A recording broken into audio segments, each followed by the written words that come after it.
Alright, so real quick update. We said in our last live that Lala, we're Lala Farm. So last live we said something about doing some imports and exports on Friday, meaning that we were going to be taking some goats to fair, and Lala was also getting a new goat. She's getting a Nigerian Dwarf, so we're about to take her out of the car.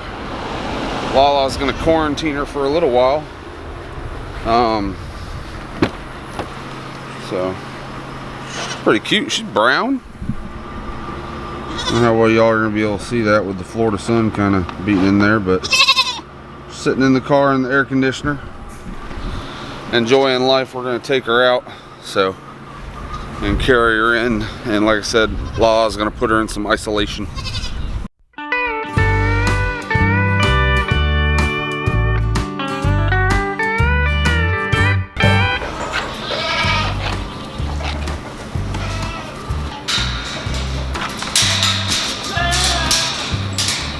So one thing that Lala does whenever she's starting to run low on places to put the goats is she puts these hog panels up and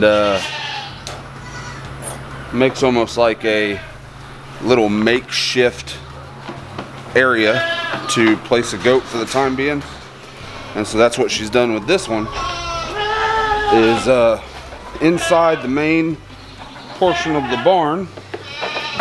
Get her all set up for Lala to take her out, but in the main portion of the barn, Lala's put up a hog panel. She's also put down some pine shavings and water and feed, and then she's gonna let her out. And this will more or less be her house for how long, Lala? 2 to 4 weeks, depending on how. Yeah, 2 to 4 weeks.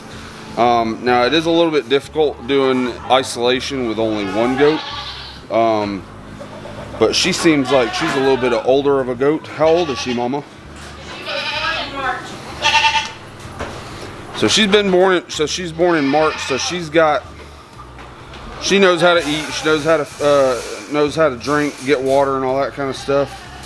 Might be a little bit nerve-wracking being at a different farm, but. I isolate when I bring new goats to the farm, because that way I can keep an eye on them, make sure they're not bringing any illnesses or anything like that, such as pink eye and sore mouth and different things.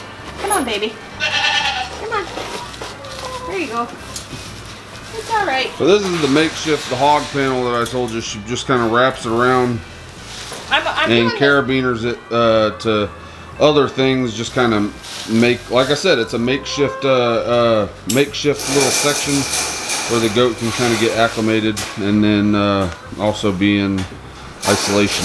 Yeah, we have a lot of options as far as setting up stalls and stuff. But if you look around, but they're all being used right now.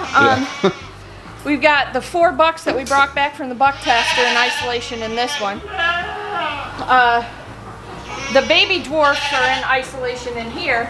Not really isolation, they're just pulled because I set up the dwarfs for breeding. So they're in isolation stalls as well on both sides. And I closed them off to the pastures because I want the pastures to rest for 30 days.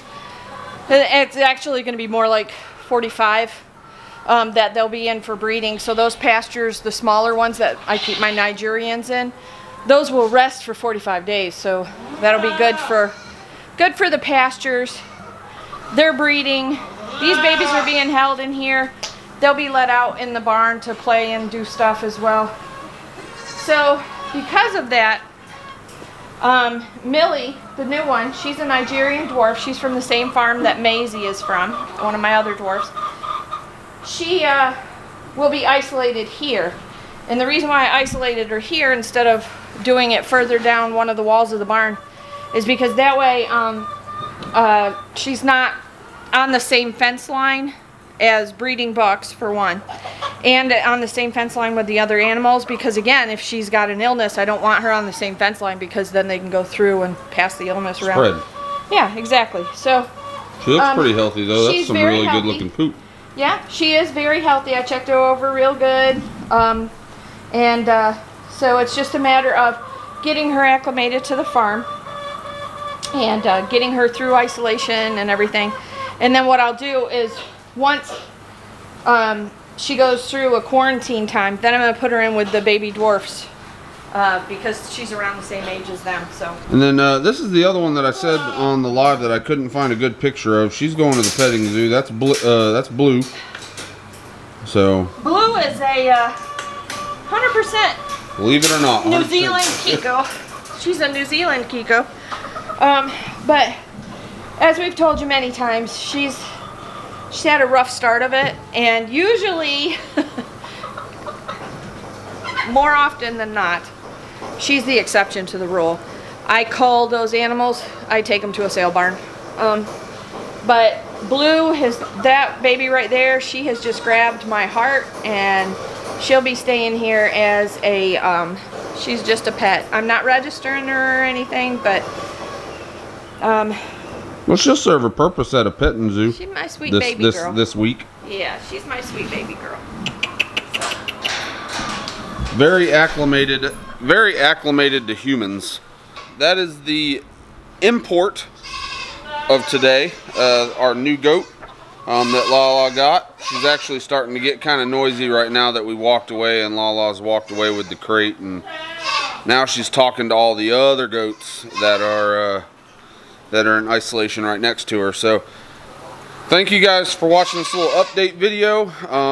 Me and Lala on the next one are going to be loading up the girls and taking them to fair, and we'll see you on that video. But thank you for watching this one. Until next time, always treat others as you'd like to be treated.